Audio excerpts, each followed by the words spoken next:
They said I was too confident for my own good. That my smile was too knowing, my voice too steady when everyone else was panicking. But confidence isn't arrogance when you're the only one who sees the cracks in the foundation while everyone else is admiring the paint job. My name is Sarah Chen, and 12 days ago, I walked out of Meridian Tech with my head held high and my career in ruins. Today, my former manager is calling me every hour, her voice breaking through the phone like shattered glass. The 9 million project I warned them about? It didn't just fail. It imploded so spectacularly that the entire company is hemorrhaging money, clients, and credibility. But I'm getting ahead of myself. Let me take you back to the moment everything changed.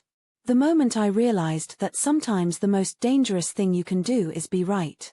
It was a Tuesday morning in October, the kind where the Seattle rain hammers against the windows like nature's own judgment day. I was sitting in Conference Room B, surrounded by 15 of Meridian Tech's finest minds, watching them celebrate what I knew was about to become their greatest disaster. Project Titan is our moonshot, declared Rebecca Martinez, our Senior Vice President of Development, her perfectly manicured hands gesturing toward the projection screen. $9 million invested in revolutionary blockchain infrastructure that will transform how enterprise data is stored and accessed. The room buzzed with excitement. Heads nodded. People scribbled notes. Marcus Williams, our CTO, was practically glowing as he outlined the timeline. We go live in 2 weeks. Full deployment across all client systems. This is going to put Meridian Tech on the map as the industry leader. I studied the technical specifications projected on the screen, my mind racing through the code architecture I'd been reviewing for the past month. The excitement in the room felt hollow against what I was seeing. Critical vulnerabilities hidden in plain sight. Security gaps that could be exploited by a first-year computer science student. Database inconsistencies that would cause catastrophic data loss within days of deployment. The silence stretched until Rebecca's sharp voice cut through it. Sarah, you've been quiet. What's your assessment? All eyes turned to me. 15 faces expecting validation, confirmation that their months of work had created something magnificent. I looked at each of them, these brilliant minds who had somehow collectively overlooked the fundamental flaws that would bring everything crashing down. I could have stayed quiet. Could have nodded and smiled and let them discover their mistakes the hard way. But that's not who I am. I've never been able to watch a train wreck in slow motion without trying to pull people from the tracks. This project is too easy, I said, my voice cutting through the room's anticipation like a blade through silk. The words hung in the air for a moment, and I watched as confusion rippled across their faces. Marcus tilted his head, his brow furrowing. Easy. Sarah, this is the most complex project we've ever undertaken. Exactly my point. I stood up, moving to the projection screen. Look at the authentication protocols. Look at the data encryption standards. I've requested meetings to discuss critical vulnerabilities. Every request has been marked as low priority or will address post-launch. Rebecca's face had gone from pale to furious. She stood up so quickly her chair rolled backward and hit the wall. You're telling me you've been sitting on information that could derail this entire project for 3 weeks?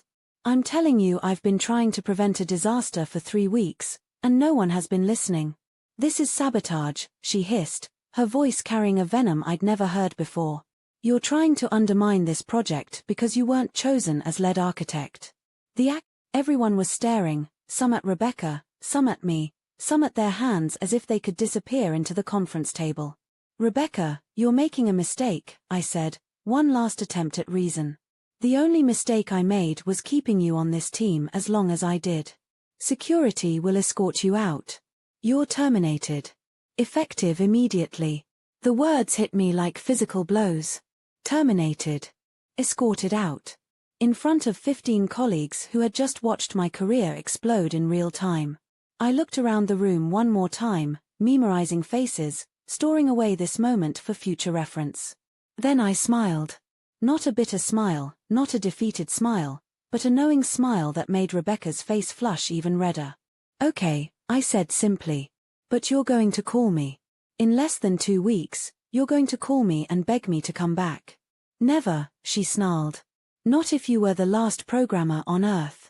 I packed my laptop into my bag, gathered my notes, and walked toward the door. At the threshold, I turned back one last time. 12 days, I said. That's how long it's going to take for everything to fall apart. 12 days, and then you'll understand the difference between ego and expertise. The door closed behind me with a soft click, sealing my fate and theirs. The walk through the office was a gauntlet of stares and whispers.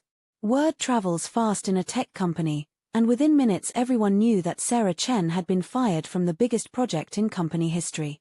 Security arrived as I was cleaning out my desk, 2 guards who looked as uncomfortable as I felt. We need to escort you from the building, one of them said, his voice apologetic.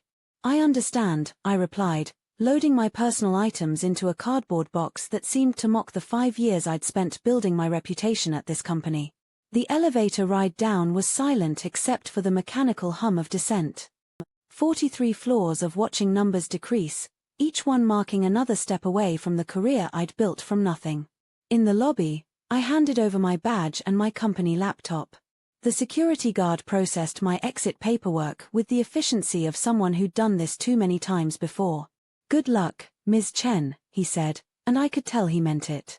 I walked out into the Seattle rain, cardboard box in my arms, and felt something unexpected, relief. For the first time in months, I wasn't responsible for preventing a disaster that everyone else was determined to create. But relief was quickly replaced by a cold, calculating anger. They had just made the biggest mistake of their careers, and they didn't even know it yet. I hailed a cab and gave the driver my address, settling back into the seat as the city blurred past through rain-streaked windows. In my purse, my phone buzzed with text messages from colleagues who'd heard the news. Expressions of shock, of support, of disbelief that the company had just fired one of its most talented developers. But I wasn't thinking about sympathy or support. I was thinking about the clock that had just started ticking. 12 days until Project Titan went live. 12 days until they discovered that ego and expertise are very different things. 12 days until Rebecca Martinez learned what happens when you silence the only person trying to save you from yourself. The cab pulled up to my apartment building, and I paid the driver with cash, my corporate credit card having been deactivated sometime during the elevator ride down. As I climbed the stairs to my third-floor apartment, I was already planning my next move. Because here's the thing they didn't understand about me.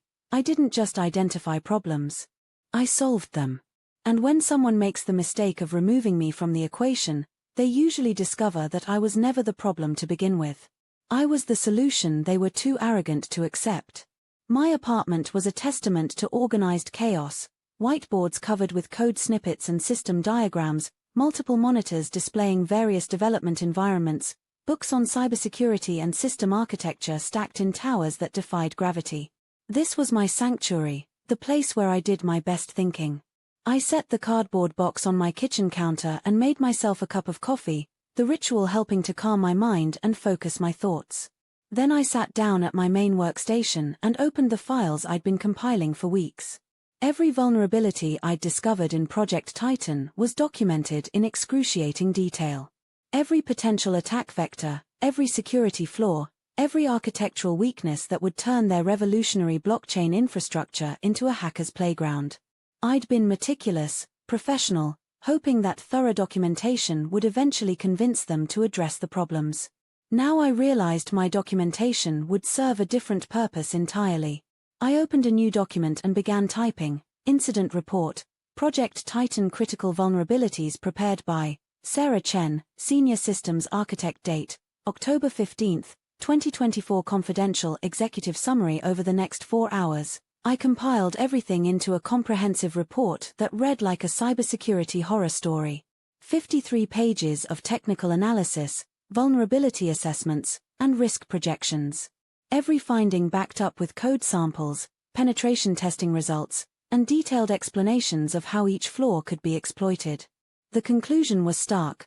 Project Titan would fail catastrophically within 72 hours of going live. I saved multiple copies of the report, uploaded backups to secure cloud storage, and prepared versions for different audiences. One for technical teams that included all the deep dive analysis. One for executives that focused on business impact and financial risk. One for potential whistleblower disclosure that outlined the legal and ethical implications of launching a system known to be fundamentally insecure. Then I did something that might seem petty but felt absolutely necessary. I timestamped everything. Every email I'd sent warning about problems. Every meeting request that had been denied. Every report that had been marked as low priority. I created a comprehensive timeline that showed exactly when each warning had been given and how it had been ignored. Because when this all came crashing down, I wanted there to be no doubt about who had tried to prevent it and who had chosen to ignore the warnings. My phone rang around 6 p.m. The caller ID showed Marcus Williams, the CTO who had sat silent while Rebecca destroyed my career. I let it go to voicemail. The message was exactly what I expected. Sarah, hey, it's Marcus. Look, what happened today was intense. Rebecca's under a lot of pressure with the launch coming up. Maybe we could grab coffee tomorrow and talk about everything? I think there might be a way to work this out. I deleted the message without finishing it. An hour later, Jennifer called. My former teammate, the lead developer who had avoided my eyes during the meeting. Sarah, I'm so sorry about what happened. This is insane. Rebecca totally lost it. But listen, some of us have been talking, and we think you might be right about the security issues. Could you maybe send me your analysis? Off the record? I almost laughed. Off the record. As if anything in tech stayed off the record for more than 5 minutes. Jennifer, I said, answering the call this time, if you think there are security issues, you should raise them through proper channels. Talk to Marcus. Talk to Rebecca. Talk to the security team. But they're not going to listen to us the way they might listen to you. They had their chance to listen to me. They chose not to. Sarah, please. This project could destroy the company if something goes wrong. Then maybe the company should have thought about that before firing the person trying to prevent something from going wrong. I hung up and turned off my phone. The next few days passed in a strange kind of limbo. I filed for unemployment benefits, updated my resume, and started reaching out to my network about new opportunities. But mostly, I watched the calendar and waited. Day 3, my LinkedIn profile exploded with messages from recruiters and former colleagues who'd heard about my departure from Meridian Tech. Several offered immediate interviews, and 2 presented offers sight unseen based on my reputation alone. Day 5, a headhunter called with an offer from one of Meridian Tech's biggest competitors. They'd heard I was available and wanted to discuss a senior architect position with a significant salary increase. The timing felt too convenient to be coincidental.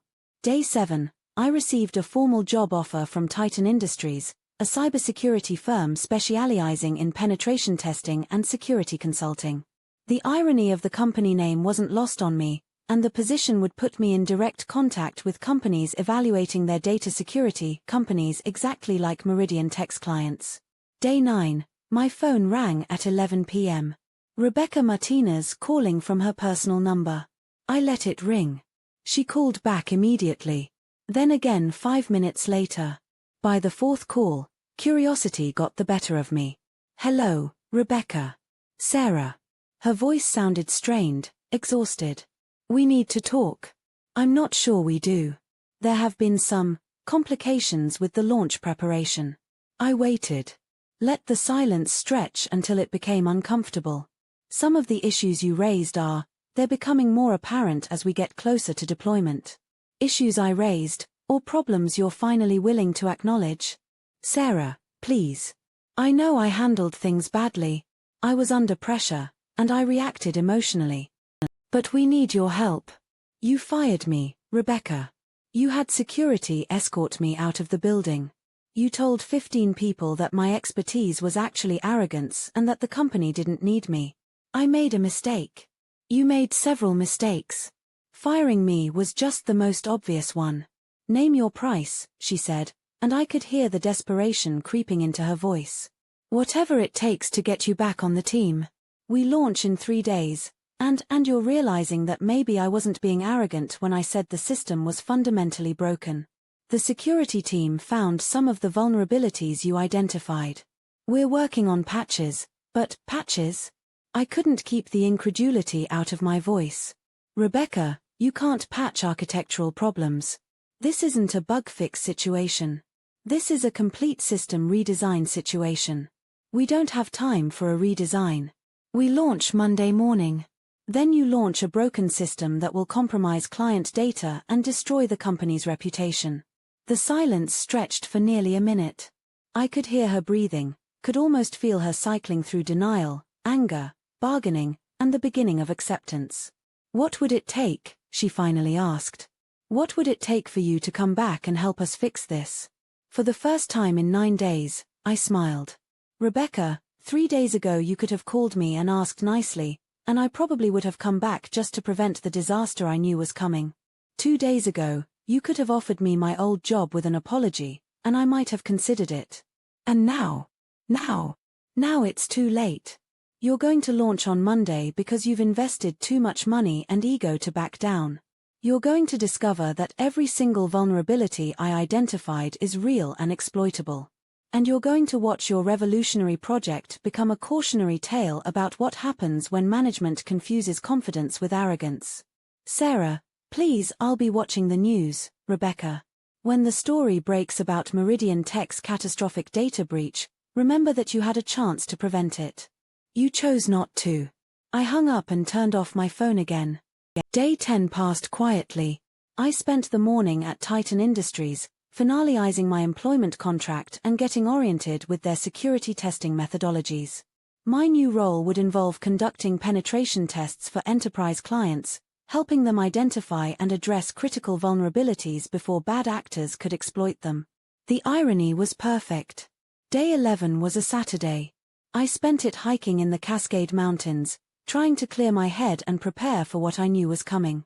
The weather was perfect, crisp autumn air and brilliant sunshine that made the whole world look clean and new. My phone had been off since Friday evening, but as I drove back into the city, I turned it on to check messages. 47 missed calls. 63 text messages. 12 voicemails. They were all from Meridian Tech. The first voicemail was Marcus, calling at 6 a.m. Sarah, we have a problem. Please call me back immediately. The second was Rebecca at 6:15 a.m. Sarah, I don't care what it costs. We need you here now. The third was Marcus again at 6:30 a.m. The beta deployment crashed during overnight testing. We're seeing exactly the vulnerabilities you warned us about. Please, we need your help. I deleted the voicemails without listening to the rest and drove home in thoughtful silence. Day 12 was a Sunday, and I woke up to the sound of someone pounding on my apartment door. Through the peephole, I could see Marcus Williams standing in my hallway, looking like he hadn't slept in days.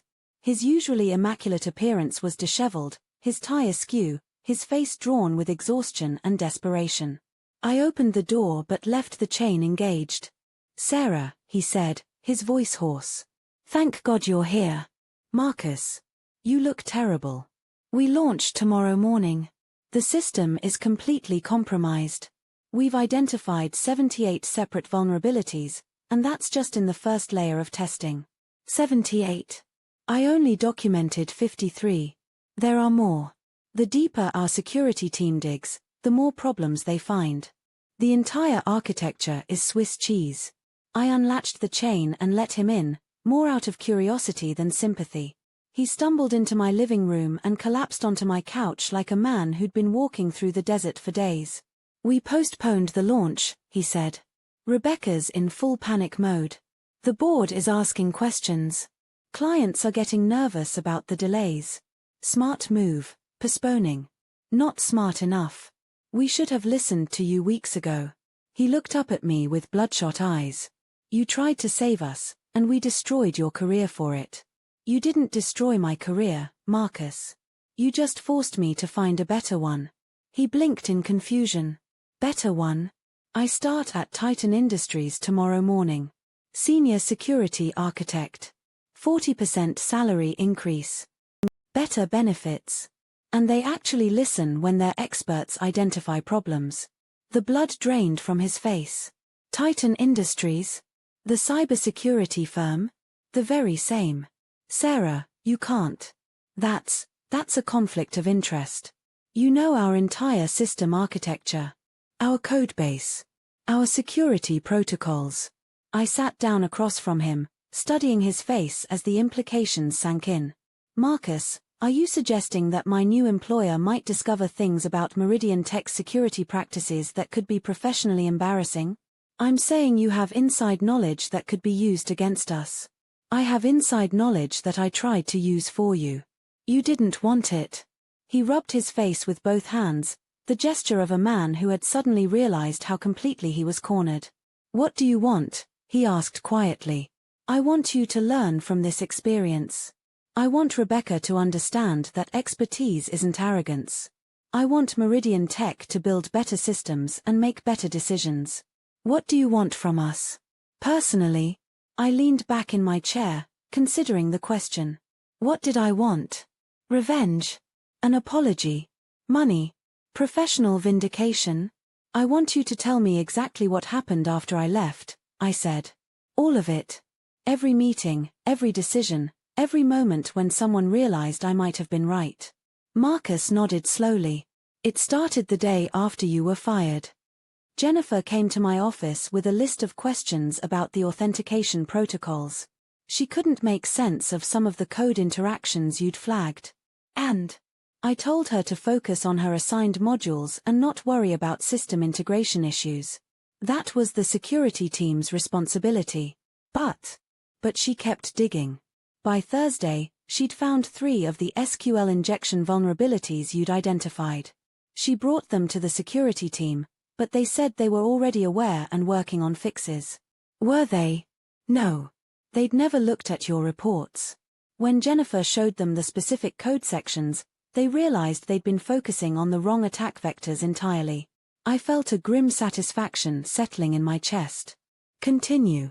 Friday, the security team met with Rebecca and me. They presented their findings, and it became clear that the vulnerabilities were much more extensive than anyone had realized.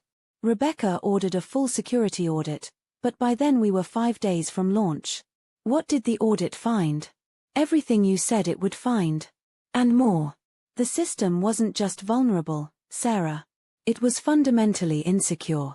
Any competent hacker could have owned our entire database within hours of deployment. And Rebecca's reaction? Marcus laughed bitterly.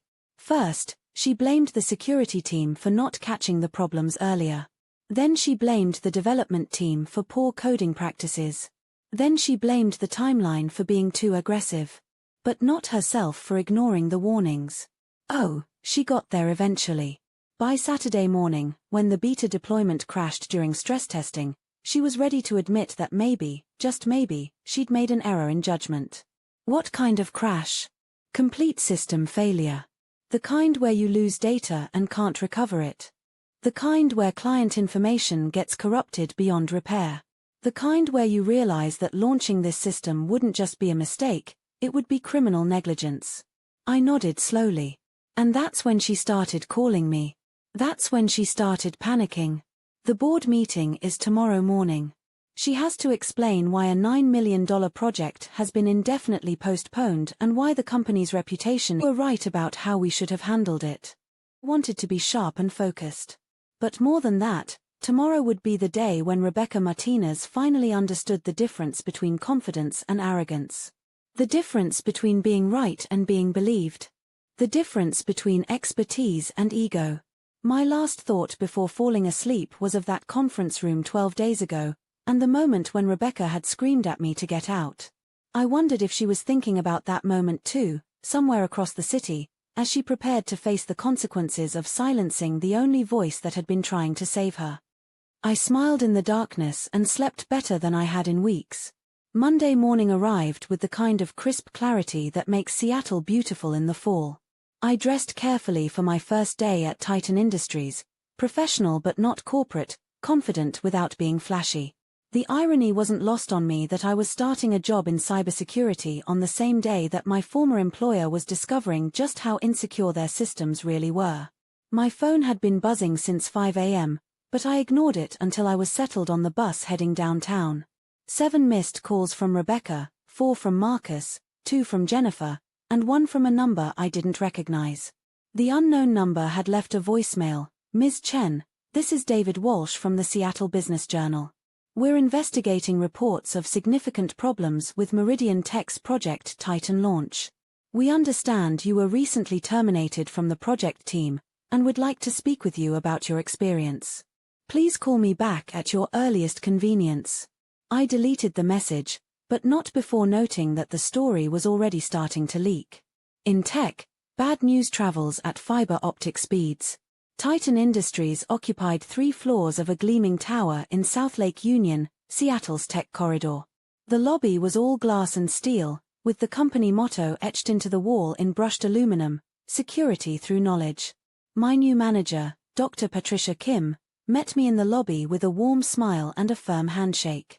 She was a legendary figure in cybersecurity, a former NSA analyst who transitioned to the private sector and built Titan. "Kim, I'm excited to be working with a team that values security expertise." She gave me a knowing look. "I imagine you're especially excited after your recent experience at Meridian Tech. You heard about that." "Sarah, everyone in Seattle Tech has heard about that.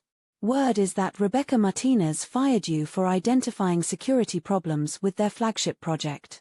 The elevator doors opened, revealing a bustling is that Rebecca Martinez fired me for being right at an inconvenient time. Dr. Kim laughed. "In our business, being right at inconvenient times is what keeps our clients from becoming headlines. You'll fit right in." She showed me to my office, a corner space with windows overlooking Elliott Bay and the Olympic Mountains beyond. It was twice the size of my cubicle at Meridian Tech, with a whiteboard wall and space for multiple monitors. "Your first assignment is actually related to your previous experience," Dr. Kim said, closing the door behind us. "We've been contracted by Pacific Northwest Bank to conduct a comprehensive security assessment of their data storage systems. They're concerned about the security of third-party blockchain infrastructure providers." I felt a chill run down my spine. What kind of third-party providers? Companies that specialize in enterprise blockchain solutions. Data storage, transaction processing, client information management. She paused meaningfully.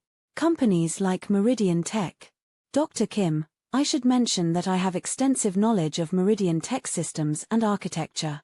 There might be ethical considerations, Sarah. There are no ethical considerations when it comes to protecting client data from insecure systems.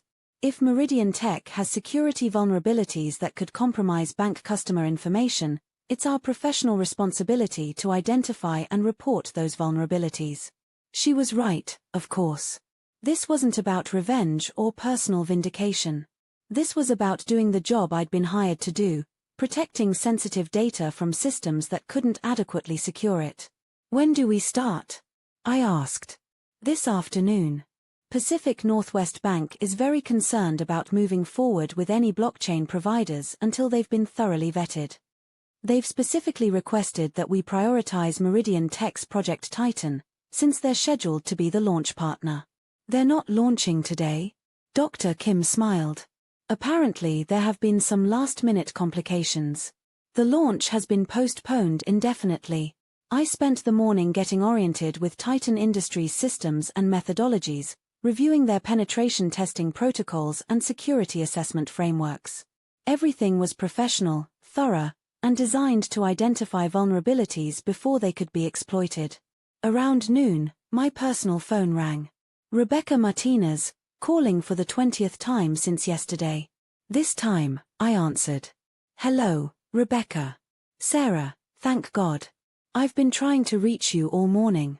I've been busy. New job, new responsibilities." "About that job. Sarah, we need to discuss the ethical implications of your position at Titan Industries." "What ethical implications?" "You have confidential information about our systems. Information that could be used to damage our competitive position." "Rebecca, I have information about critical security vulnerabilities that could damage your client's data. Those are very different things. You signed a non-disclosure agreement. I signed an NDA that prevents me from sharing proprietary technical information for competitive advantage. It doesn't prevent me from identifying security risks that could harm third parties." The silence stretched long enough that I wondered if she'd hung up. Sarah, please. I'm begging you. Don't do this to us. Don't do what, exactly? Don't destroy the company because you're angry about being fired. I laughed, genuinely surprised by her perspective. Rebecca, I'm not destroying anything. I'm doing my job, which is identifying security vulnerabilities before they can be exploited. The same job I was trying to do at Meridian Tech before you fired me for it. This is different. How is it different? Because now you're working for a company that profits from finding problems with our systems. And 12 days ago, I was working for a company that refused to acknowledge problems with your systems. Which approach do you think better serves the people whose data you're supposed to protect? Another long silence. What do you want? She asked finally. I want secure systems and protected data. I want companies to listen to their security experts instead of firing them. I want managers to understand that preventing problems is more valuable than ignoring them. What do you want from Meridian Tech? Nothing. Absolutely nothing. That's not true. Rebecca, if I wanted something from Meridian Tech, I would have asked for it during one of the 30 phone calls you've made since yesterday. The fact that I haven't should tell you everything you need to know about my motivations. Then why are you doing this? I'm not doing anything to you. I'm doing something for Pacific Northwest Bank, who hired my company to assess the security of systems they're considering for storing customer data. If Meridian Tech systems are secure, my assessment will reflect that. If they're not, she said quietly. I know. Sarah, the board meeting is in 2 hours. If this security assessment becomes public knowledge, it could destroy the company entirely. Not just Project Titan, but everything. 200 jobs, 5 years of growth, the reputation we've built in the industry. For the first time since this all began, I felt a twinge of something that might have been sympathy. Rebecca had made catastrophic errors in judgment, but she wasn't evil.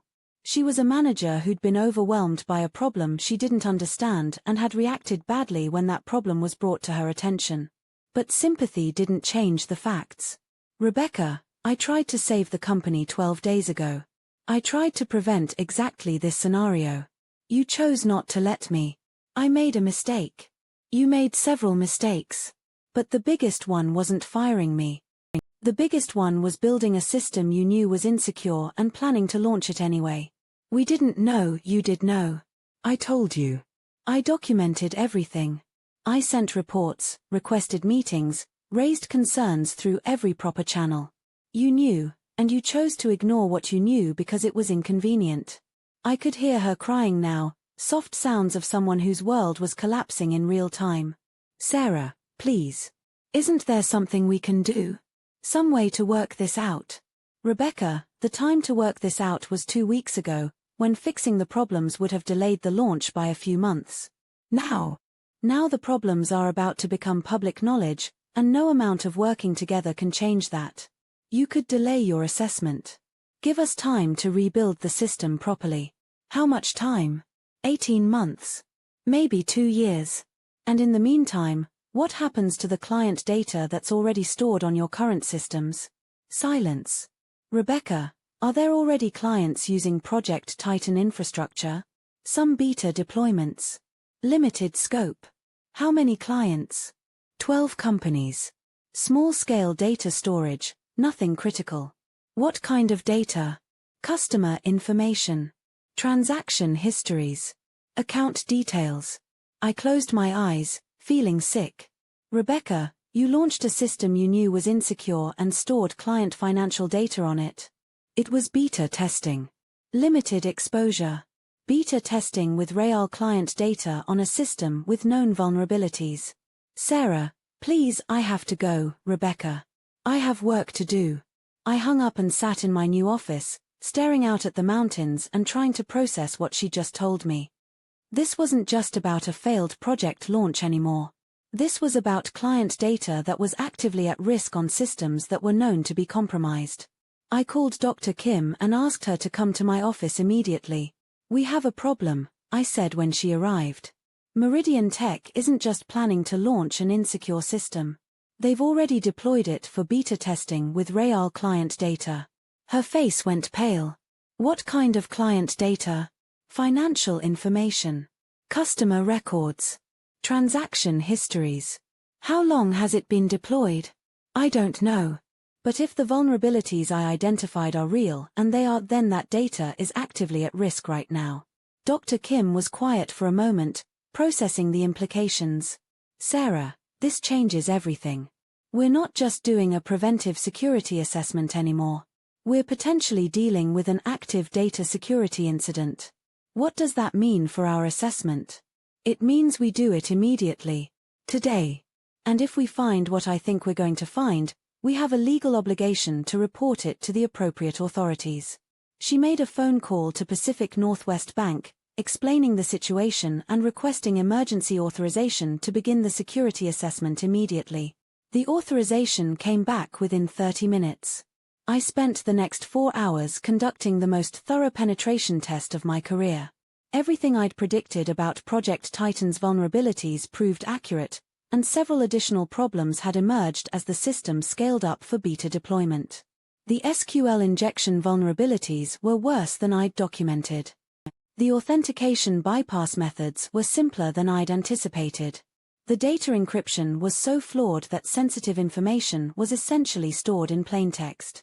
But the worst discovery came when I accessed the beta deployment servers and realized that not only was client data stored insecurely, but it had already been accessed by unauthorized parties. The server logs showed evidence of multiple intrusion attempts, and at least 3 appeared to have been successful. Meridian Tech's revolutionary blockchain infrastructure wasn't just vulnerable to attack. It had already been attacked. I documented everything with the same meticulous care I'd used in my original vulnerability reports, but this time the audience wasn't Meridian Tech management. This time, the reports would go to Pacific Northwest Bank, to federal regulators, and potentially to law enforcement.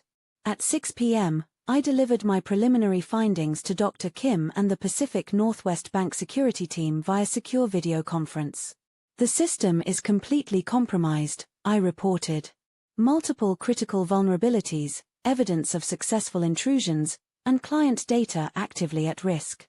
My recommendation is immediate shutdown of all beta deployments and notification of affected clients. The bank's chief security officer, a stern man named Robert Chen, no relation, asked the obvious question: what's the scope of potential data exposure? Based on the server logs and the nature of the vulnerabilities, I have to assume that all data stored on the system has been accessed by unauthorized parties. That includes customer personal information, account details, transaction histories, and authentication credentials. How many customers? According to the deployment documentation, approximately 50,000 individuals across 12 companies. The room went quiet. 50,000 people whose personal financial information had been exposed because a company had deployed a system they knew was insecure. What's our liability exposure? Asked the bank's legal counsel. Significant, Dr. Kim replied. If Pacific Northwest Bank had proceeded with full deployment on this infrastructure, we could be looking at regulatory fines, class action lawsuits, and complete loss of customer trust. And Meridian Tech's liability? They deployed a system they were warned was insecure, storing client data on infrastructure they knew was vulnerable. Their liability exposure is potentially catastrophic. After the video conference ended, Dr. Kim and I sat in her office as the Seattle skyline darkened outside her windows. Sarah, you realize what this means, don't you? It means that 50,000 people are going to find out that their personal information was exposed because a company ignored security warnings. It means that Rebecca Martinez and everyone involved in the decision to deploy this system are facing potential criminal charges. Knowingly deploying insecure infrastructure that handles personal financial data isn't just negligence. It's potentially criminal negligence. I thought about Rebecca's phone call that afternoon, her desperate pleas for more time to fix the problems. She'd known the system was insecure, and she'd deployed it anyway.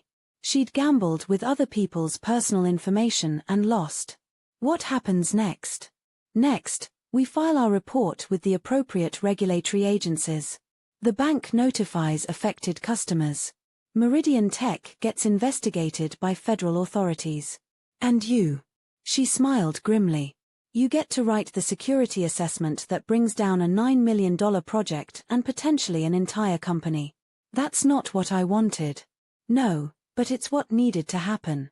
Sarah, if you hadn't identified these problems, if you hadn't documented the vulnerabilities, if you hadn't been in a position to discover the scope of the data exposure, this could have gone on for months or years.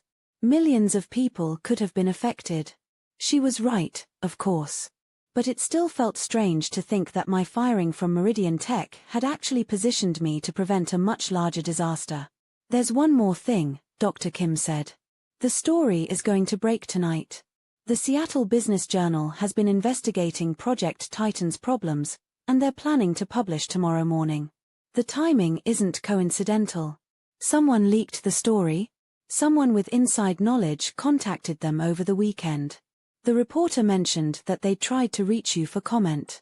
I remembered the voicemail from David Walsh. I didn't return the call. Smart. But you might want to prepare for media attention. This is going to be a big story, and your role in trying to prevent it is going to be a significant part of the narrative.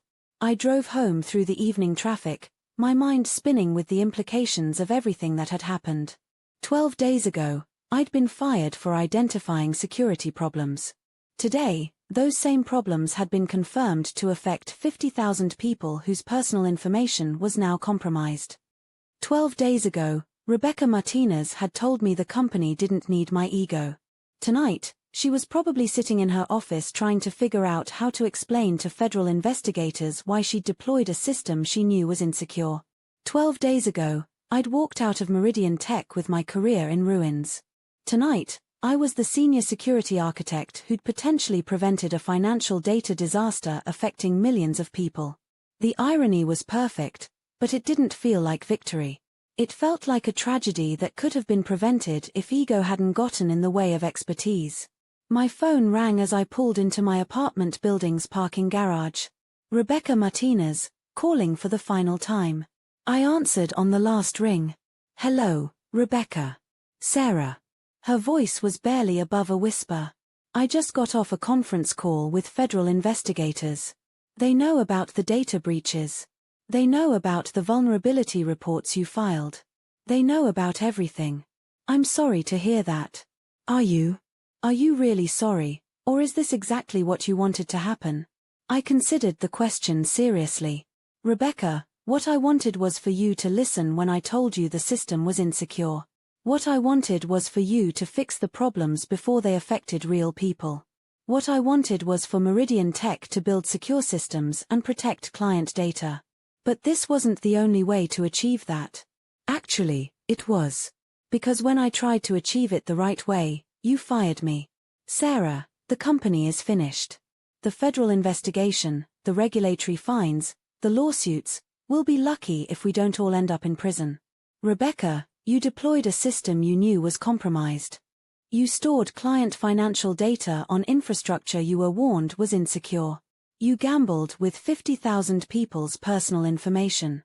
The consequences you're facing aren't because of what I did. They're because of what you did. I was trying to save the company. No, you were trying to save your career. There's a difference. The silence stretched so long I thought she'd hung up. Sarah. Yes. You were right. About everything. The technical problems, the security risks, the timeline issues. You were right, and I was wrong. I know. I'm sorry. For how I treated you, for what I said, for firing you. I'm sorry for all of it. Thank you. Does that matter? Does it change anything? It matters to me, Rebecca. But it doesn't change what happened to those 50,000 people whose data was compromised because you ignored the warnings. No, it doesn't. Rebecca, can I ask you something? Of course. When you fired me, what did you think was going to happen? Did you think the problems would just disappear? Did you think the vulnerabilities would fix themselves? She was quiet for a long time. I thought you were exaggerating. I thought you were being dramatic to get attention. I thought the problems were manageable and that you were making them seem worse than they were to prove how smart you were. And now I understand that you weren't exaggerating anything. If anything, you understated how bad it was. Rebecca, Do you understand the difference between confidence and arrogance now? Yes. What's the difference? Confidence is knowing you're right when you have the expertise to back it up. Arrogance is thinking you're right when you don't have the expertise to know the difference. And which one was I 12 days ago? You were confident. And I was arrogant. Yes. We sat in silence for several minutes, the weight of everything that had happened settling between us across the phone connection. Sarah, what's going to happen to me? I don't know, Rebecca. But I can tell you this.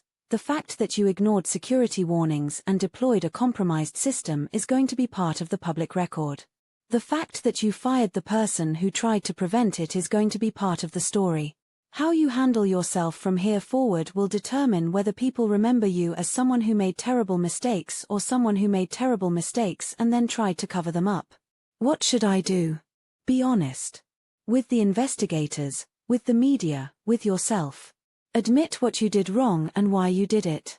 Take responsibility for the consequences. And learn from this experience so you never put people at risk like this again. Will you say anything to the media? About what happened between us? Rebecca, I'm not going to volunteer any information about our personal interactions. But if investigators or reporters ask me direct questions about the timeline of events, I'm going to tell the truth. I understand. Rebecca? Yes. For what it's worth, I don't think you're a bad person. I think you're a person who made bad decisions under pressure. There's a difference. Thank you, Sarah. That means more than you know. Good luck, Rebecca. You too. I hung up and sat in my car for several minutes, processing the strangest conversation of my life. 12 days ago, Rebecca Martinez had screamed at me to get out of her building. Tonight, she'd called to apologize and ask for advice on how to handle the consequences of ignoring my warnings. I went upstairs to my apartment and poured myself a glass of wine, then settled in front of my computer to check the evening news. The story hadn't broken yet, but I knew it would soon. At 11 p.m., my phone buzzed with a text message from an unknown number. Ms. Chen, this is David Walsh from the Seattle Business Journal. Our story about Project Titan goes live at 6 a.m. tomorrow. We'd still like to include your perspective. Can you call me tonight? I poured myself another glass of wine and considered whether I wanted to be part of the story or just let the facts speak for themselves. At 11:30 p.m., I called David Walsh back. Mr. Walsh, this is Sarah Chen. I understand you're working on a story about Meridian Tech's Project Titan. Ms. Chen, thank you for calling back. Yes, we're publishing tomorrow morning. We have sources confirming that Project Titan has been postponed indefinitely due to security problems, and that you were terminated from the project team after raising concerns about those problems. That's accurate. Can you tell me about the specific concerns you raised? Mr. Walsh, I'm not able to discuss proprietary technical details, but I can confirm that I identified significant security vulnerabilities in the system architecture and that my concerns were not addressed through proper channels. What happened when you raised these concerns? I was terminated from the project and escorted from the building. How do you feel about the project's postponement? I thought carefully about my answer. Mr. Walsh, my concern was always about protecting client data and ensuring system security. I'm glad that Meridian Tech has taken the time to address the issues before launching the system. Are you aware that beta deployments of Project Titan have already been compromised, with client data potentially exposed? My blood ran cold. I can't comment on ongoing security investigations. Ms. Chen, sources tell us that you're now working for Titan Industries, which has been contracted to assess Project Titan's security. Isn't that a conflict of interest? Mr. Walsh, identifying security vulnerabilities that could harm innocent people isn't a conflict of interest. It's a professional responsibility. Do you have any regrets about how this situation has unfolded? I regret that it took 12 days and a data security incident for the problems to be taken seriously. I regret that 50,000 people's personal information was put at risk because expertise was dismissed as arrogance. I regret that this entire situation could have been prevented if people had been willing to listen to inconvenient truths. Anything else you'd like people to know? I'd like people to understand that cybersecurity isn't about ego or politics. It's about protecting real people from real harm. When security experts raise concerns, those concerns should be evaluated based on technical merit, not dismissed because they're inconvenient or challenging to address. Thank you, Ms. Chen. The story will be online at 6 a.m. After I hung up, I realized I'd just given the interview that would define how this story was remembered. Not as a personal vendetta or professional rivalry, but as a case study in what happens when organizations prioritize ego over expertise.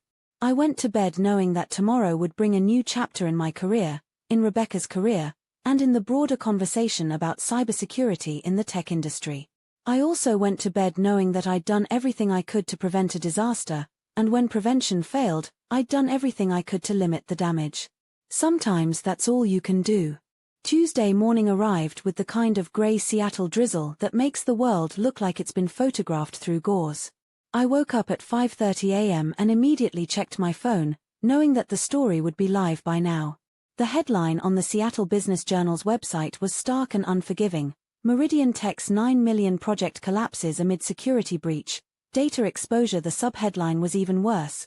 Company fired security expert who warned of vulnerabilities, then deployed compromised system. The story was comprehensive, professional, and devastating. David Walsh had done his homework, interviewing multiple sources and building a timeline that showed exactly how preventable the disaster had been. The article included quotes from cybersecurity experts calling the situation unconscionable and a textbook case of management failure. It mentioned my termination from the project, my attempts to raise security concerns, and my current role in investigating the data breach. But the most damaging part of the story was the sidebar that listed every company whose data had been compromised in the beta deployment. 12 businesses, 50,000 individuals, all of whom would wake up this morning to discover that their personal financial information had been exposed because a company had ignored security warnings. My phone started ringing at 6:15 a.m. By 7 a.m., I'd received calls from 5 news outlets, 3 industry publications, and 2 documentary filmmakers. I declined all interviews and drove to work through morning traffic that seemed heavier than usual, as if the entire city was moving more slowly under the weight of this story. At Titan Industries, Dr. Kim was waiting for me with coffee and a grim expression. "How are you holding up?" she asked as we walked to my office. "I've been better." "How bad is the reaction?" Meridian Tech stock is down 40% in pre-market trading. 3 major clients have announced they're terminating contracts. The FBI has opened a formal investigation into the data breach. And Rebecca Martinez was placed on administrative leave this morning. So was Marcus Williams and the entire Project Titan leadership team. I sat down at my desk and stared out at the Seattle skyline, trying to process the magnitude of what was happening. 12 days ago, I'd been fired for trying to prevent this exact scenario. Now, the scenario was playing out in real time, and everyone who'd dismissed my warnings was facing the consequences. "Sarah, there's something else," Dr. Kim said. "We've been asked to testify before a Senate subcommittee on cybersecurity. They want to use this case as an example of why stronger regulations are needed in the tech industry." "When?" "Next month. The hearing is titled When Companies Ignore Experts, The Human Cost of Cybersecurity Failures." I almost laughed at the irony. 12 days ago, I couldn't get a meeting with my own management team. Now, the United States Senate wanted to hear my perspective on cybersecurity policy. "Will you do it?" Dr. Kim asked. "Yes. If there's a chance that telling this story can prevent it from happening to other people, then yes, I'll testify." The rest of the morning was a blur of phone calls, emails, and media requests. I declined most interviews, but I did agree to speak with Cybersecurity Today, an industry publication that wanted to focus on the technical aspects of the vulnerabilities rather than the personal drama. Around noon, my personal phone rang. Jennifer, my former teammate from Meridian Tech. "Sarah, I'm so sorry," she said as soon as I answered. "We should have listened to you. We should have supported you when Rebecca lost it in that meeting. Jennifer, you were in an impossible position. I don't blame you for what happened. But we knew you were right. After you left, we kept finding more problems. The deeper we looked, the worse it got. Why didn't anyone speak up? Because Rebecca made it clear that questioning the project was questioning her leadership. And honestly, because we were all scared of ending up like you. Like me. Fired. Escorted out. Career destroyed.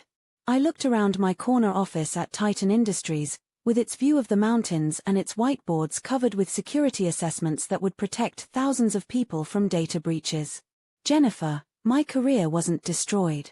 It was redirected. But you lost your job. I lost a job where my expertise wasn't valued. I found a job where it is. Sarah, there's something you should know. The FBI interviewed me yesterday. They asked about the timeline of events, about your warnings, about Rebecca's decision to fire you. What did you tell them? I told them the truth. That you identified critical problems weeks before launch. That you documented everything properly. That you tried to raise concerns through appropriate channels. That Rebecca fired you for doing your job. And the FBI agent said that your documentation is going to be key evidence in determining whether criminal charges are appropriate. I felt a chill run down my spine. Criminal charges? Sarah, they're investigating whether knowingly deploying insecure systems that handle personal financial data constitutes criminal negligence. Your vulnerability reports prove that management knew about the risks and chose to ignore them. After Jennifer hung up, I sat in my office staring at the phone and trying to process what she told me. The possibility that Rebecca and the Project Titan leadership team could face criminal charges hadn't occurred to me. I'd been thinking in terms of professional consequences, regulatory fines, civil lawsuits. But criminal prosecution for putting people's personal information at risk? That changed everything. My phone buzzed with a text message. Sarah, this is Rebecca. Can we meet? I need to ask you something important. I stared at the message for several minutes, trying to decide whether seeing Rebecca in person was a good idea. Finally, I texted back, when and where?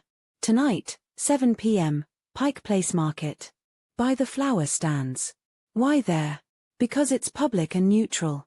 And because I need to explain something that I can't explain over the phone. I agreed to meet her, more out of curiosity than sympathy. What could Rebecca possibly need to explain that required an in-person conversation? The rest of the afternoon passed quickly as I worked on completing the security assessment report for Pacific Northwest Bank. The technical analysis was straightforward, but the implications section was challenging to write. How do you explain in professional language that a company had gambled with 50,000 people's personal information and lost? At 6:30 p.m., I left the office and walked to Pike Place Market. The evening crowds were thinner than usual, tourists and locals moving through the historic market with the kind of purposeful energy that comes with approaching sunset. I found Rebecca standing by the flower stands, exactly where she'd said she'd be. She looked like she'd aged 5 years in the past 2 weeks. Her usually perfect appearance was disheveled, her face drawn with exhaustion and stress. "Thank you for coming," she said as I approached. "What did you want to explain?" She gestured toward a quiet bench overlooking Elliott Bay. We sat down, and for a moment neither of us spoke. "Sarah, I need you to understand something about why I fired you." "I understand why you fired me, Rebecca. You thought I was being arrogant, and you prioritized the project timeline over security concerns. That's part of it, but not all of it." She was quiet for a long moment, watching ferries move across the darkening water. 3 months before you identified the Project Titan vulnerabilities, I received a performance review that put me on a professional improvement plan. The company wasn't happy with my leadership of the development team. There had been missed deadlines, budget overruns, conflicts with other departments. I didn't know that. Project Titan was my chance to prove that I could manage a major initiative successfully.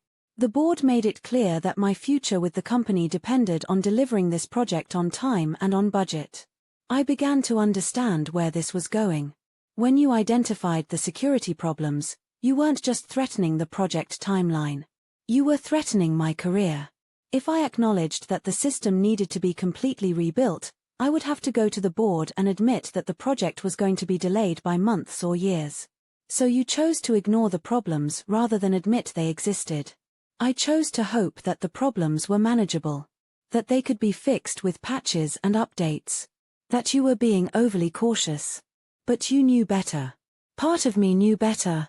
But part of me desperately wanted to believe that you were wrong, because if you were right, it meant my career was over. We sat in silence as the implications of her confession settled between us. Rebecca, are you telling me that you knowingly deployed an insecure system to save your job? I'm telling you that I convinced myself the system was secure enough to deploy because I couldn't face the alternative. The alternative being admitting that I was right. The alternative being admitting that I had failed. Again. I stared out at the water, trying to process what she'd just told me. Rebecca hadn't fired me out of arrogance or ignorance. She'd fired me out of desperation, out of fear that acknowledging the problems would end her career. The irony was devastating. By trying to save her career, she'd destroyed it completely. Rebecca, why are you telling me this now? Because the FBI is investigating whether we knowingly deployed insecure systems. Because my lawyers tell me that I could face criminal charges. Because I need you to understand that I never intended for anyone to get hurt. But people did get hurt. 50,000 people whose personal information was compromised because I was too scared to admit I was wrong. What do you want from me? I want you to know that I'm sorry. Not just for firing you, but for putting all those people at risk because I was trying to protect my own career. I looked at her. This woman who'd destroyed her life and endangered thousands of people because she couldn't face the possibility of professional failure. Rebecca, do you understand what you're asking me? I'm not asking for anything. I'm just explaining. You're asking me to understand that you knowingly put 50,000 people at risk to save your job. You're asking me to sympathize with your fear of career failure. No, I'm asking you to understand that I'm not a monster. I'm just someone who made terrible decisions for understandable reasons. I stood up from the bench, needing distance to think clearly. Rebecca, the reasons might be understandable, but the decisions are still terrible. You had information that could have prevented this disaster, and you chose to ignore it because acknowledging it would have been professionally inconvenient. I know. You fired the person who tried to protect those 50,000 people because keeping me around would have reminded you of problems you didn't want to face. I know. And now you want me to understand that you're not a bad person, just someone who made bad choices. I guess I do. I looked at her sitting on that bench, this woman whose fear had cascaded into a disaster that would define the rest of her life. I felt something I hadn't expected. Pity. Rebecca, I do understand. You were in an impossible position, facing professional failure, and you made choices that seemed rational at the time. But understanding your motivations doesn't change the consequences of your actions. What consequences? For you. Probably criminal charges, certainly civil liability, definitely the end of your career in tech. For the 50,000 people whose data was compromised. Years of worrying about identity theft, credit monitoring, the violation of knowing that their personal information is in the hands of criminals. And for you. I thought about my corner office at Titan Industries, about the Senate hearing where I'd testify about cybersecurity policy, about the career that had been redirected rather than destroyed. For me. The knowledge that I tried to prevent this disaster and failed. Not because I wasn't smart enough or skilled enough, but because someone was too afraid to listen. Sarah, if you could go back, would you do anything differently? I'd be more persistent. I'd escalate the concerns higher up the chain of command. I'd find ways to make the problems impossible to ignore. Even if it meant getting fired earlier. Especially if it meant getting fired earlier. Because getting fired earlier might have prevented 50,000 people from having their personal information compromised. Rebecca nodded slowly, as if she'd expected that answer. What about you? I asked. If you could go back, what would you do differently? I'd listen to you. I'd acknowledge the problems. I'd go to the board and admit that the project needed more time and resources to be done correctly. Even if it meant losing your job. Especially if it meant losing my job. Because losing my job for being honest would have been better than losing my job for being dishonest. We stood there in the evening light, two women whose careers had collided in the most destructive way possible. Rebecca, what's going to happen to you? My lawyers think I'll be charged with criminal negligence. The civil lawsuits are already being filed. The company has terminated my employment and is pursuing recovery of my severance package. I'm sorry. Are you? Are you really sorry, or are you just being polite? I considered the question seriously. I'm sorry that it came to this. I'm sorry that your fear led to decisions that hurt so many people. I'm sorry that you're facing the consequences of choices you made in desperation. But you're not sorry that I'm being held accountable. No, I'm not sorry about that. Accountability is what should happen when someone's decisions put innocent people at risk. Rebecca nodded and stood up from the bench. Sarah, I know this doesn't change anything, but I want you to know that you were the best systems architect I ever worked with. Your expertise was real, your concerns were valid, and you deserved better from all of us. Thank you. I also want you to know that watching you rebuild your career has been the only positive thing to come out of this disaster. You deserve the success you're having at Titan Industries. Rebecca? Yes. Learn from this. Whatever happens with the legal proceedings, whatever consequences you face, learn from this experience and find ways to use it to help other people avoid making the same mistakes. How? Teach. Write. Speak at conferences. Help other managers understand the difference between expertise and arrogance, between confidence and ego. Help them understand that listening to inconvenient truths is part of leadership. You think anyone would listen to me after this? I think people would listen to you because of this. You have a story that could prevent other disasters if you're willing to tell it honestly. She smiled sadly. The cautionary tale approach to career rehabilitation. The redemption through education approach to taking responsibility. We walked back through Pike Place Market together, two women whose professional relationship had ended in disaster but whose human relationship might end in understanding. At the market entrance, Rebecca turned to me one last time. Sarah, when you testify before the Senate, will you be fair about what happened? I'll tell the truth about what happened. Whether that's fair or not depends on your perspective. What's the truth? The truth is that a systems architect identified critical security vulnerabilities and tried to raise them through proper channels. The truth is that management ignored those warnings and fired the person who raised them. The truth is that the system was deployed anyway, and 50,000 people's personal information was compromised as a result. And the truth about my motivations? The truth about your motivations is that you made decisions based on fear of professional failure rather than responsibility to protect client data. That's a human response, but it's not an acceptable one when people's personal information is at stake. Rebecca nodded and extended her hand. Thank you for meeting with me. And thank you for trying to save the project, even when we made it impossible for you to do so. I shook her hand, feeling the strange closure that comes from understanding someone whose choices you can't forgive but whose humanity you can acknowledge. Good luck, Rebecca. You too, Sarah.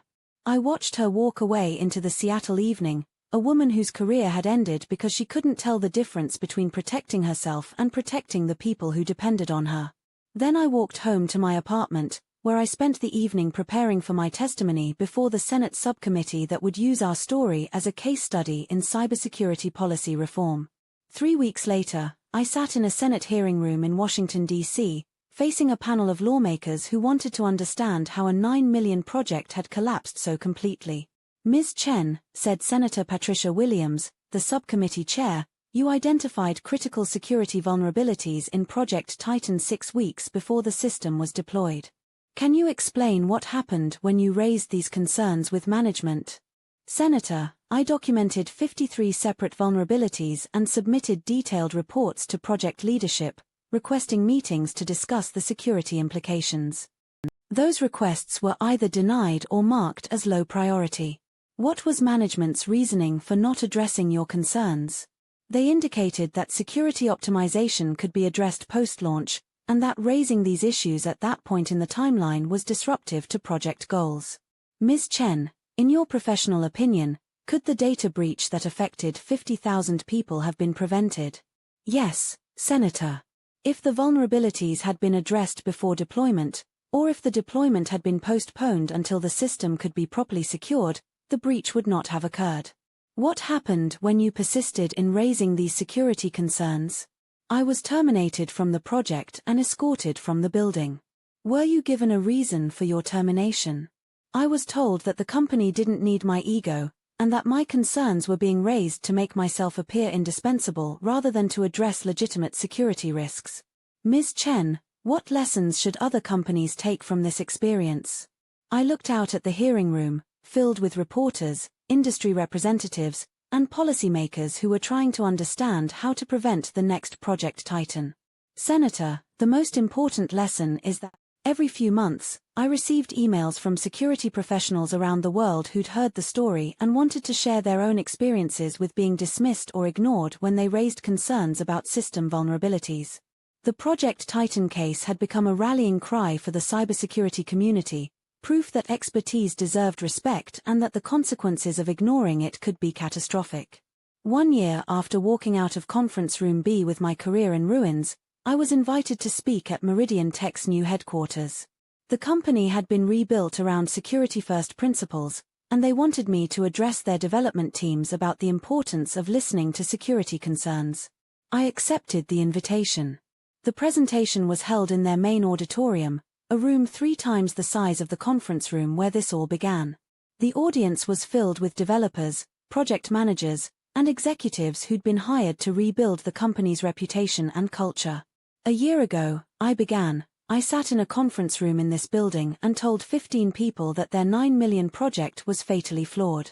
I was fired for sharing that assessment. She looked nervous but determined. Ms. Chen, I'm working on a project that has some security concerns. I've raised them with my manager, but he says they're low priority. What should I do? I smiled and handed her my business card. Document everything, I told her. Be persistent but professional. Escalate through proper channels. And remember that you're not trying to prove how smart you are. You're trying to protect people who are depending on you to build secure systems. And if they don't listen, then you keep trying until they do. Because the alternative is living with the consequences of staying silent when you could have prevented a disaster. She nodded and walked away, and I realized that this was how change happened. Not through dramatic confrontations or media attention, but through individual professionals who chose to speak up when they saw problems, even when speaking up was difficult or dangerous. 6 months later, that same developer contacted me with an update. Her persistence had led to the discovery of critical vulnerabilities in her company's system. Instead of being fired, she'd been promoted to lead a new security assessment team. She'd learned the most important lesson of the Project Titan case: expertise combined with persistence and humility could prevent disasters, protect people, and build better systems. The difference between confidence and arrogance wasn't just about knowing you were right. It was about having the courage to keep fighting for what was right, even when the people around you didn't want to hear it. And sometimes, just sometimes, that made all the difference in the world. 2 years after walking out of Meridian Tech with my head held high and my career in ruins, I received an unexpected email. The sender was Dr. Rebecca Martinez. She'd earned a PhD in organizational psychology during her time in federal prison and the supervised release that followed. Dear Sarah, the email began, I hope this message finds you well. I wanted to reach out because I'm launching a consulting firm focused on helping companies build better decision-making processes around technical expertise and risk assessment. I'm calling it Second Opinion Consulting, and our mission is to prevent other Project Titans from happening. I know this might sound strange coming from me, but I'd like to discuss the possibility of working together. Not as manager and employee, but as partners who've both learned invaluable lessons about what happens when ego gets in the way of expertise. I understand if you're not interested, but I thought you should know that your story, our story, continues to save people from disasters they don't even know they're approaching. With respect and gratitude, Rebecca. I stared at the email for several minutes, processing the surreal possibility that the woman who'd fired me for being right was now asking me to help her teach other companies how to avoid making the same mistakes. After a week of consideration, I agreed to meet with her. We met at the same Pike Place market bench where we'd had our final conversation as adversaries. Rebecca looked different, older, more thoughtful, carrying herself with the kind of humility that comes from facing the consequences of your decisions. Thank you for considering this, she said as we sat down. I'm still not sure what this is, I replied.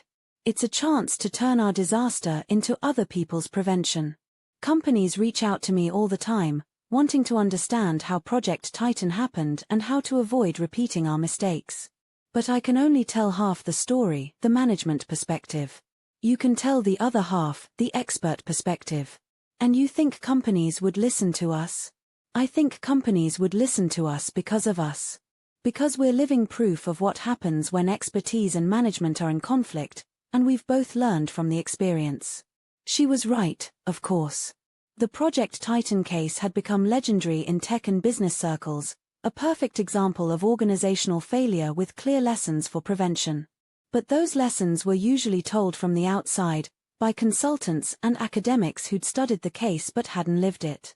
We could tell the story from the inside, with the credibility that comes from having actually experienced the consequences of the decisions we were analyzing. What would this partnership look like? I asked. We'd develop a consulting framework around expert integration, helping companies build systems that ensure technical expertise is properly evaluated and implemented in decision-making processes. We'd work with leadership teams to understand the difference between challenging expertise and dismissing it. And you think I'm the right person to do this with you? Sarah, you're the only person who can do this with me. You're the expert who was dismissed, who tried to prevent the disaster, who was proven right when everyone else was proven wrong. Your credibility on this topic is unquestioned. And your credibility? My credibility comes from being the cautionary tale. From being the manager who made every possible mistake and faced every possible consequence. From learning the hard way what happens when you let fear override expertise. It was an intriguing proposition. Instead of being bitter enemies defined by our conflict, we could become partners defined by our shared commitment to preventing similar conflicts from destroying other companies and harming other people. Rebecca, if we do this, we have to be completely honest about what happened. No spinning, no softening the story to make anyone look better. The truth, even when it's uncomfortable. Especially when it's uncomfortable. That's where the learning happens. And we have to be clear about our roles. You're not my manager, and I'm not your employee. We're equal partners with different perspectives on the same experience. Agreed. And if we disagree about something, we work it out privately. We don't undermine each other in front of clients. Of course. I looked out at Elliott Bay, watching ferries move across the water like they had the night Rebecca had asked me to understand her motivations for firing me. There's one more condition, I said. What's that? Part of our profits go to a fund for identity theft protection and financial counseling for the people whose data was compromised in the Project Titan breach. Rebecca was quiet for a moment. Sarah, that's brilliant. It turns our success into ongoing support for the people who were harmed by our failure. It also ensures that we never forget the human cost of the decisions we're helping other companies avoid. Yes. We shook hands, sealing a partnership that would have been unimaginable 3 years earlier. The woman who'd fired me for identifying problems was now my business partner in helping other companies listen to the people trying to solve their problems. Second Opinion Consulting launched 6 months later with a simple mission, helping companies build better relationships between management and technical expertise. Our client list grew quickly, filled with organizations that had heard about Project Titan and wanted to ensure they never became a similar cautionary tale. Our consulting framework was based on the principle that expertise and leadership serve different functions but must work together effectively. Leaders provide strategic direction and resource allocation, experts provide technical analysis and risk assessment. Problems arise when leaders try to do technical analysis or when experts try to make strategic decisions without proper authority. But the biggest problems arise when leaders dismiss technical analysis because it conflicts with strategic preferences, or when experts fail to communicate technical risks in terms that leaders can understand and act upon. Our most popular workshop was called the Project Titan Case Study, when expertise and management collide. Rebecca would present the management perspective, the pressures, the timeline constraints, the fear of failure that led to dismissing inconvenient truths. I would present the technical perspective, the vulnerability identification process, the frustration of being ignored, the ethical obligation to protect data even when management doesn't want to hear about risks. Then we'd work with the client's leadership and technical teams to identify potential conflict points in their own organization and develop communication protocols that would prevent those conflicts from escalating into disasters. The feedback was consistently positive. CTOs and VPs of engineering said our approach helped them understand how to present technical concerns in ways that management would take seriously. CEOs and project managers said our framework helped them distinguish between experts who were raising legitimate concerns and experts who were being difficult for personal reasons. But the most rewarding feedback came from individual contributors, developers, security analysts, system architects, who said our story had given them courage to speak up when they identified problems in their own organizations. One email that particularly stood out came from a security analyst at a financial services company. Ms. Chen, I attended your workshop last month, and it changed how I approach my job. Yesterday, I identified a critical vulnerability in our customer portal. Instead of just filing a report and hoping someone would read it, I used your communication framework to present the business impact and recommended solutions to our executive team. They immediately approved resources to fix the problem. Thank you for showing me that expertise and leadership can work together when both sides understand their roles. 3 years after our partnership began, Rebecca and I were invited to deliver the keynote address at the International Cybersecurity Conference. The title of our presentation was From Disaster to Prevention: How Organizations Can Learn from the Project Titan Case.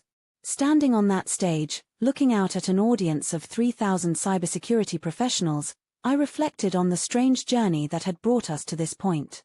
5 years earlier, I'd been fired for identifying security vulnerabilities. Today, I was being paid to help companies identify and address security vulnerabilities before they became disasters. 5 years earlier, Rebecca had prioritized project timelines over data security. Today, she was teaching other managers how to make security a strategic priority rather than a tactical afterthought. 5 years earlier, we'd been adversaries whose conflict had led to a disaster affecting 50,000 people. Today, we were partners whose collaboration was helping prevent similar disasters at hundreds of companies. The most important lesson from Project Titan, I told the audience, isn't that companies should listen to their security experts. It's that companies should build systems that make it impossible not to listen to their security experts. Systems where technical concerns are evaluated based on merit rather than convenience. Systems where expertise is distinguished from ego through rigorous analysis rather than political considerations. Systems where preventing disasters is more important than avoiding difficult conversations. Rebecca and I learned these lessons the hard way. Your job is to learn them the easy way, by implementing them before you need them rather than after you've ignored them. The standing ovation lasted for 5 minutes. After the presentation, we were approached by a reporter from Wired magazine who was writing a retrospective piece on Project Titan for the 5th anniversary of the data breach. Ms. Chen, Ms. Martinez, she said, your partnership is one of the most unusual business relationships in tech. How do you work together given your history? Rebecca answered first. We work together because of our history, not despite it. Sarah tried to save my company and my career by identifying problems I didn't want to face. I fired her for trying to help me. The consequences of that decision taught both of us invaluable lessons about the relationship between expertise and leadership. Ms. Chen, do you ever feel uncomfortable working with someone who fired you? I felt uncomfortable the first few times we worked together, I replied. But I realized that holding on to anger about past mistakes prevents you from learning from them. Rebecca and I both made errors in judgment during Project Titan. Mine was not being persistent enough in escalating my concerns. Hers was dismiss those concerns instead of evaluating them. We've both learned from our mistakes, and now we're using those lessons to help other people avoid making similar ones. What's the most important change you've seen in how companies handle security concerns since Project Titan? Chen, he said in his invitation letter, Meridian Tech has become a completely different company since the Project Titan incident. We've built our reputation around security-first development and expert integration. We'd be honored if you would speak to our team about the importance of listening to technical expertise, even when that expertise challenges our assumptions. I accepted the invitation, curious to see what had become of the company that had fired me for trying to protect them. The new Meridian Tech headquarters was in the same building where I'd been escorted out by security 7 years earlier, but everything else had changed. The lobby displayed their new mission statement: secure systems, trusted partnerships, expert collaboration. The company culture was visibly different, more collaborative, more open to challenging conversations, more respectful of diverse perspectives. My presentation was held in the same auditorium where I'd spoken about the Project Titan case study a few years earlier, but this audience was different. These were employees who'd been hired specifically because they understood the value of expertise and the importance of security. 7 years ago, I was fired from this company for doing my job. Today, I'm speaking to you about why doing your job sometimes means having difficult conversations with people who don't want to hear what you have to say. I told them the complete Project Titan story, the technical vulnerabilities, the management resistance, the termination, the data breach, the human cost, and the legal consequences. But I also told them about the lessons learned, the changes implemented, and the disasters prevented. The most important thing to understand, I concluded, is that expertise isn't about being smarter than other people. It's about having specialized knowledge that can protect people from harm. When you have that knowledge, you have a responsibility to share it, even when sharing it is uncomfortable or inconvenient. And when someone shares expertise with you, you have a responsibility to evaluate it based on evidence and analysis, not on whether it fits with your preferred timeline or supports your existing decisions.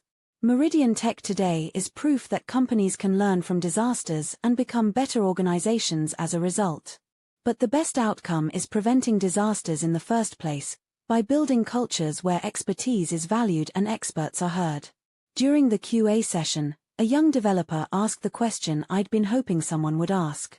Ms. Chen, if you could go back and change one thing about the Project Titan situation, what would it be? I would be more persistent in escalating my concerns, I replied. I would document not just the technical vulnerabilities, but the business and human impact of those vulnerabilities. I would find ways to make the risks impossible to ignore, even if that meant being seen as difficult or disruptive. Because the consequences of being seen as difficult are much less serious than the consequences of staying silent when people's data is at risk. What about you, Ms. Martinez? The developer asked, turning to Rebecca, who joined me for the presentation. I would separate my personal fears from my professional responsibilities, Rebecca answered. I would acknowledge that admitting mistakes and addressing problems is part of leadership, not a sign of leadership failure. And I would remember that my job as a manager was to protect our clients' data, not to protect my own career. After the presentation, Rebecca and I walked through the Meridian Tech offices, seeing the visible changes that had resulted from the Project Titan disaster. Security was integrated into every development process. Technical concerns were escalated through clear, defined channels. Expert opinions were documented and addressed systematically. Most importantly, the company had implemented a Project Titan protocol, a formal process for handling situations where technical experts raised concerns about system security or client data protection. The protocol required that such concerns be evaluated by independent technical reviewers and that the results of those evaluations be documented and communicated to executive leadership. It was exactly the kind of system that could have prevented the original Project Titan disaster. It's ironic, Rebecca said as we waited for the elevator. This company is more successful now than it was before Project Titan failed. The disaster forced them to build better systems and develop better culture. Do you think it was worth it? I asked. All the pain and consequences and legal proceedings, in exchange for becoming a better company? No, she said immediately. It wasn't worth it for the 50,000 people whose data was compromised. It wasn't worth it for the employees who lost their jobs. It wasn't worth it for my family, who watched me go to prison for making terrible decisions. But it was necessary. Because sometimes the only way organizations learn to prevent disasters is by experiencing the consequences of causing them. The tragedy is that it didn't have to be necessary. Everything we learned the hard way could have been learned the easy way, by listening to expertise instead of dismissing it. As we rode the elevator down to the lobby, I reflected on the strange journey that had brought us full circle. 7 years ago, I'd taken this same elevator ride in the opposite direction, leaving a company that had fired me for being right. Today, I was leaving the same company after being paid to teach them about the value of being right. The elevator doors opened, and we walked through the lobby toward the exit. At the security desk, the same guard who'd processed my termination 7 years earlier was still working. He recognized me immediately. "Ms. Chen, good to see you back in the building. I heard you were speaking to the team today." "Hello, George." "Yes, it was good to be back. I want you to know that a lot of us felt bad about what happened back then. We knew you were one of the good ones, and it didn't seem right, you getting escorted out like that." "Thank you, George. That means a lot. For what it's worth, the company learned from what happened. They treat their technical people a lot better now. Listen to them more, you know? I'm glad to hear that." As Rebecca and I walked out into the Seattle evening, I realized that George's comment captured something important about the Project Titan legacy. It wasn't just about corporate policies or legal consequences or business outcomes. It was about individual people learning to treat expertise with respect and to listen when someone is trying to protect them from harm. Rebecca, do you ever regret how things turned out? I regret the harm that was caused. I regret the people who were hurt. I regret the fear and stubbornness that led me to make such terrible decisions. But do you regret that it led us to where we are now? She considered the question as we walked toward our cars.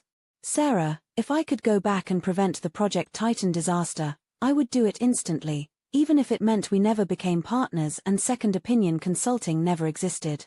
Because preventing that disaster would have meant protecting 50,000 people from having their personal information compromised. But since I can't go back and prevent it, I'm grateful that we found a way to turn our mistakes into other people's protection. Every company we help, every disaster we prevent, every expert who feels empowered to speak up because they know their expertise will be respected, that's how we honor the people who were harmed by our failure. So no, I don't regret where we ended up. But I'll always regret how we got here." 10 years after Project Titan collapsed, Second Opinion Consulting had worked with over 500 companies to improve their expert integration processes. We'd prevented dozens of potential disasters, protected millions of people's personal information, and helped establish new industry standards for technical risk assessment and management decision-making. But the most satisfying outcome was personal. Rebecca and I had transformed from adversaries defined by our conflict into partners defined by our shared commitment to preventing others from repeating our mistakes. The woman who'd fired me for being right had become my closest professional collaborator in teaching companies why being right matters more than being comfortable. On the 10th anniversary of the data breach, we published a book, After the Disaster: How Organizations Can Learn from Failure and Build Better Decision-Making Systems. The book became a bestseller in business and technology circles, and it was required reading at several MBA programs and cybersecurity certification courses. The final chapter was titled The Difference Between Confidence and Arrogance, and it ended with this paragraph: "Confidence is having the expertise to identify problems and the courage to communicate them clearly, even when people don't want to hear them. Arrogance is dismissing that expertise because acknowledging it would be inconvenient or challenging." The difference between the two isn't about personality or attitude, it's about competence, responsibility, and the willingness to prioritize other people's welfare over your own comfort. In the end, Project Titan failed because management couldn't tell the difference between confidence and arrogance. It succeeded in teaching the industry that difference, but only after 50,000 people paid the price for that education. The next time an expert tries to tell you something you don't want to hear, remember those 50,000 people. Then listen to the expert, evaluate their concerns based on evidence rather than convenience, and make decisions that protect people rather than protect your ego. Because the difference between confidence and arrogance isn't just about individual success or failure. It's about whether you use your position to help people or harm them, whether you build systems that protect data or compromise it, whether you create solutions or cause disasters. Choose confidence. Choose expertise. Choose protecting people over protecting yourself. The people depending on your decisions will thank you for it. Looking back on everything that happened, I realized that Project Titan wasn't really about technology or cybersecurity or corporate politics. It was about the fundamental human challenge of distinguishing between what we want to be true and what actually is true. Rebecca wanted it to be true that the system was secure enough to launch on schedule. I knew it was true that the system would compromise client data if deployed as planned. The disaster happened because wanting something to be true isn't the same as making it true, and ignoring expertise doesn't make problems disappear, it just postpones the moment when those problems become everyone else's crisis. But the redemption happened because both of us learned that admitting uncomfortable truths is the first step toward building better systems, better companies, and better relationships between the people who identify problems and the people who have the authority to solve them. Today, when young cybersecurity professionals ask me for career advice, I tell them the same thing I learned from Project Titan. Your job isn't to be right in a way that makes people comfortable. Your job is to be right in a way that protects people from harm. Sometimes that means having difficult conversations. Sometimes it means challenging popular decisions. Sometimes it means being seen as arrogant when you're actually being confident. But it always means remembering that expertise is a responsibility, not a privilege, and that the people depending on your knowledge deserve your courage as much as your competence. That's the difference between confidence and arrogance. That's the lesson of Project Titan. And that's why, 12 days after Rebecca Martinez told me the company didn't need my ego, she was begging me to come back not because she'd learned to appreciate my personality, but because she'd finally learned to respect my expertise. In the end, that made all the difference in the world. But it shouldn't have taken a disaster affecting 50,000 people for her to learn it. That's the tragedy, the lesson, and the warning of our story. Don't let it be yours. What would you do in this situation? If you were Sarah, would you have handled things differently? If you were Rebecca, would you have made the same mistakes? Tell me in the comments below. If you found this story gripping and learned something about the importance of listening to expertise, hit that like button and subscribe for more incredible true stories about technology, corporate power struggles, and the human cost of ignoring inconvenient truths. Because sometimes the most dangerous thing you can do is be right at the wrong time, and sometimes the most courageous thing you can do is keep being right until people finally listen.